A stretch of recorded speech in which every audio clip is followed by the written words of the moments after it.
All right, welcome back. It's been a while since I put out a video. I've got some races I've recorded. I just fallen behind.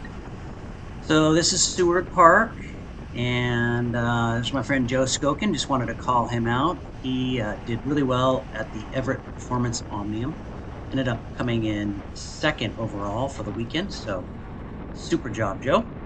Anyway, I think this is only the third Seward Park that I've done this year. Um, Don't exactly know why. I've just haven't got out there. Beautiful day, good field. We probably had, I think, about 50 people in the 6 p.m. race. Um, so anyway, just looking forward to getting out here, doing some VO2 work up this hill and around the corner coming up. And I think that's about it. I've got a friend of mine that's in town from Massachusetts. He used to live here when he was younger, and I will point him out here in just a second. He has come out to race Seward with me. He has never done Seward, but he has done some crits here. So this is Fred right here, Fred Schnabel, and I'm going to show you his glory days. That's 1984 Volunteer Park winner in the junior category. That definitely brings back some breaking away vibes with that helmet. So I think it was a skid lid, is I think what it was called. Pretty dang cool.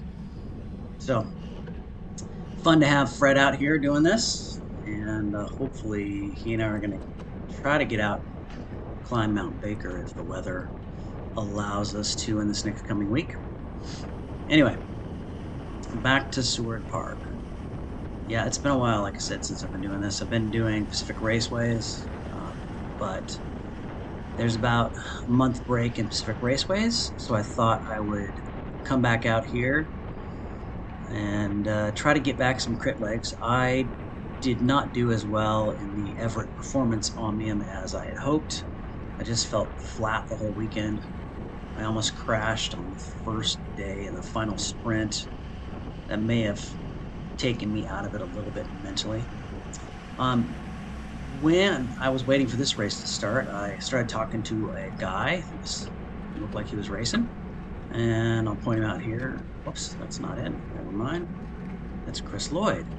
Oh, I wanted to call Chris out also because he ended up getting third place in the Masters National Criterium and fourth place in the road race for the 65 to 69 category. So those are some awesome results. So once again, great job, Chris. And I'm going to skip ahead a little bit here, speed it up.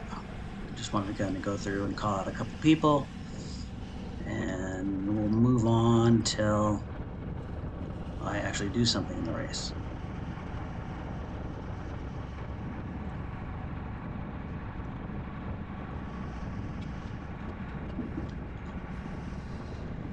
As a reminder, at Seward Park, it is not a USA Cycling sanctioned event, so the categories are not quite the same. They have a 5:30 race, which is basically novice, Cat 4, Cat 5, beginners. They have a 6 o'clock race, which is more category 3, 4. You get a lot of masters doing it as well, but it includes men and women, so there's no separate categories for that. So you get quite the mix of ages and skill levels. So right there, Tyler Free on Liquid Velo, he tapped me on the back, so I follow him up to the front. Here's a good lead. He's super strong out here. I think he's in the running for the series. So I decided I'm going to make a little attack here. There was a Taco Time guy off the front, didn't know who it was. I thought it was a good time to just kind of test my legs and do a little break. So it's just me solo for basically one lap.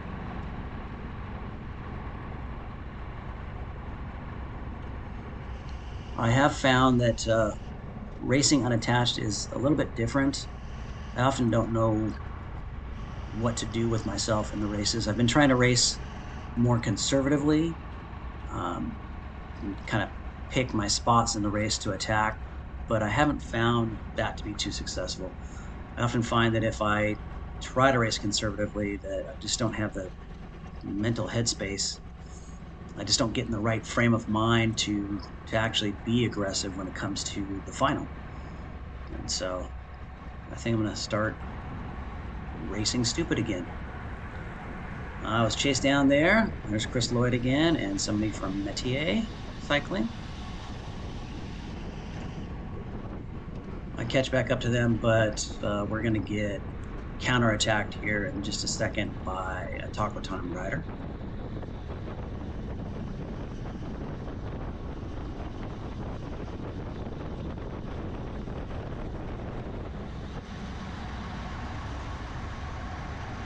And there he goes.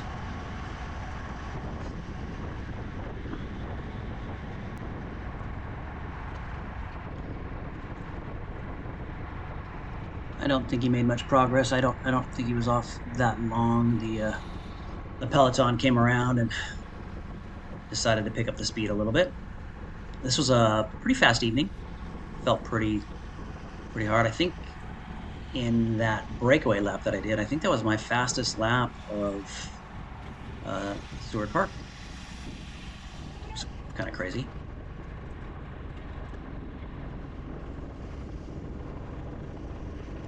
Definitely feel like my legs are coming back around. I'm feeling stronger. So hopefully that is good. I am planning on doing the Portland crits. So there's a couple crits on, I think, the 15th and 16th of August down in Portland in downtown. I'm looking forward to that, and I figure getting out here and doing a couple of Seward Parks in advance will hopefully help me with my crit legs. In addition to that, I'm starting my training for the Mount Baker Hill Climb, which is in September. So kind of completely opposite events. But I figure I've got a month after the criteriums before Mountain Baker, so I'm going to start working on my longer power instead of sprints. Probably try to do more breakaways in the races that I do prior to Mount Baker. Mount Baker is, it's about 22 miles with about 4,300 feet of climbing. Goes from the town of Glacier all the way up to Artist Point. So if you know the area, you'll know that. But it is definitely not the same as racing a crit, so I really need to improve my FTP.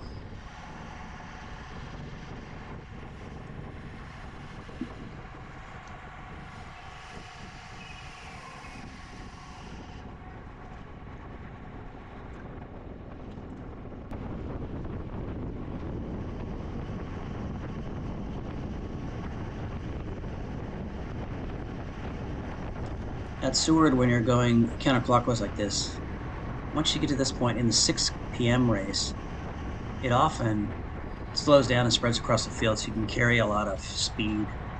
So if you're going to the right, it's sometimes a good time to attack. This is basically a false flat here, and so people slow down.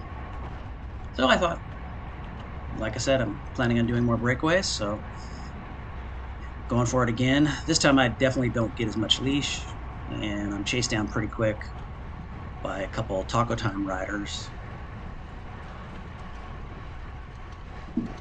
Seems like Taco Time and Metier are the two big teams out here. They usually have quite a few people in the race, like, you know, in the range 8 to 12 per team.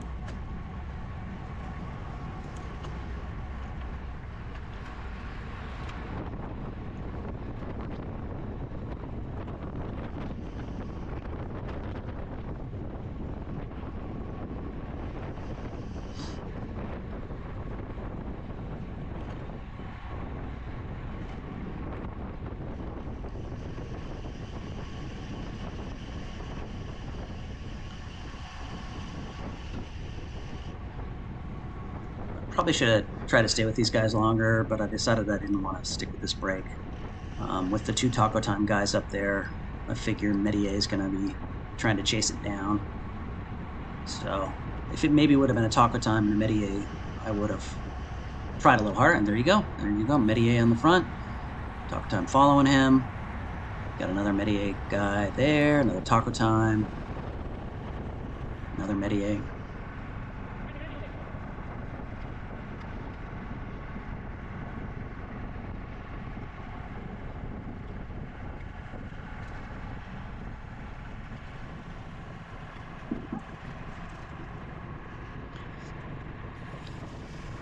So back to what I was saying earlier, when I first got to the race and was getting ready, I saw a guy sitting around and started talking to him.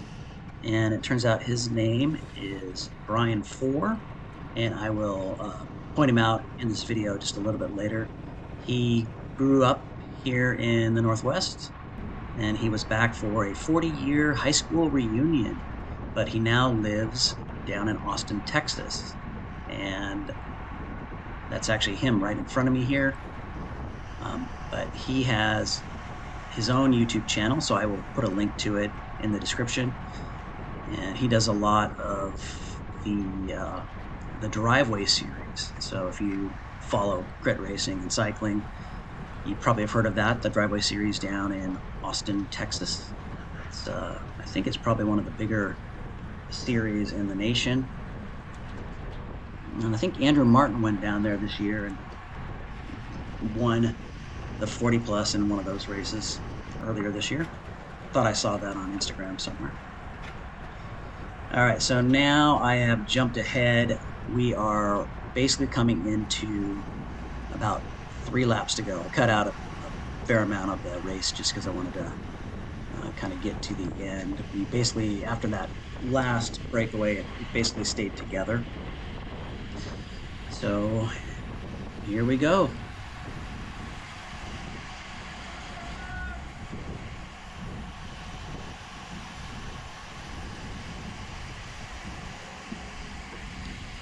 If you're out here racing at Seward and you've never done it before, the way they do it is they'll put the time on the time board there, and once that hits 0, you have 2 laps to go. So they don't do like a lap countdown average or anything. They just wait till you've hit, in this case, 45 minutes, and then it's 2 laps.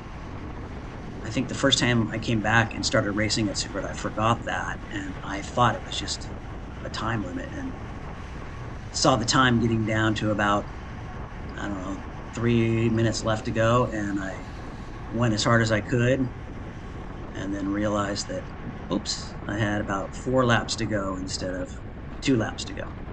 So again, once the time hits 0, then you got 2 laps. If you looked, when we went past the time board, this last lap around, there was about a minute left. So it doesn't matter if there's like only like 15 seconds left, that would mean that you would still have basically 3 laps to go. So right now, we're coming into 2 laps, and I'm behind Chad. I'm hogging Berman. He is a very fast sprinter. So pretty good position to be in with 2 laps to go. I definitely could probably be a little bit farther up.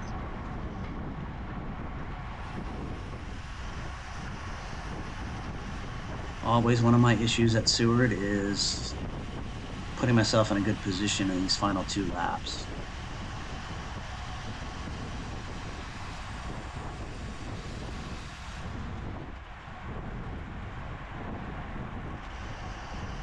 There we are, 2 laps to go.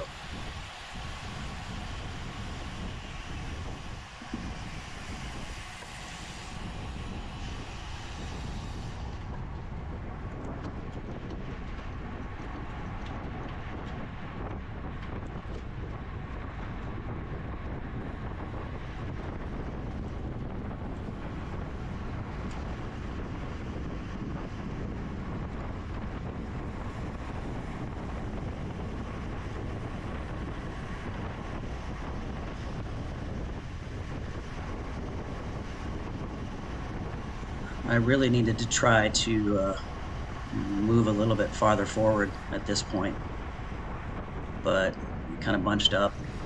Probably should have pushed it right here to get to the front, but I hesitated.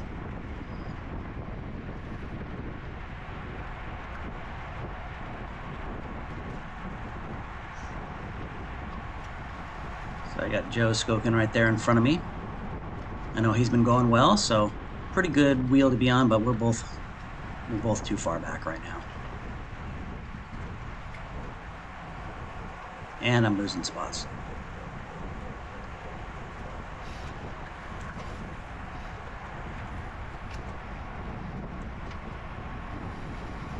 I think to do well here at Seward, you probably need to be in the top 10 coming around this final corner. Otherwise, you really are just going to be too far out of it for the final sprint. And as you can see, I'm probably sitting in about 20th position right now. All right, there's bell lap.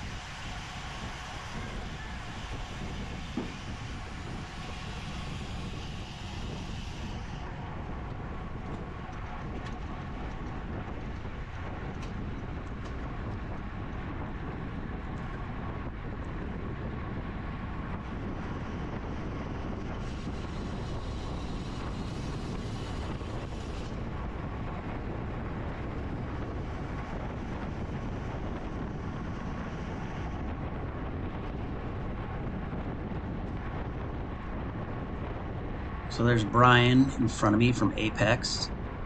He's got the rear camera on, so you might see some pain faces from me if he posts a video. I start making up a little bit of ground, but as you can see, just ahead of me, there's just way too many people. And we're coming into the final hill, which is basically where the sprint starts.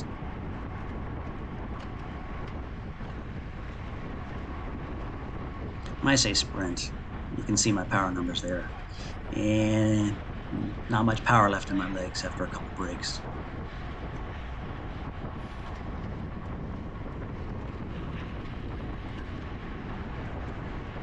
I still managed to pass a few people that have basically given up.